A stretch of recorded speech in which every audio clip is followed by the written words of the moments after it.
Bir de ben şeye çok uyuz oluyorum. 200 bench üstü yapan birkaç kişi var. Paylaşımlarını görüyorum. İşte senin sevgilinin 3 katıyla bunu yapıyorum. İşte senin bütün ailenin totalini ben kaldırıyorum falan. Hı hı.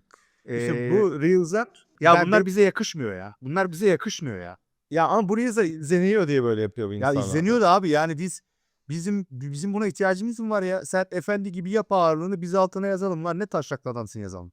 Yani Bence de yoksa. bana Hani benim böyle ya, tüylerim diken diken oluyor ya.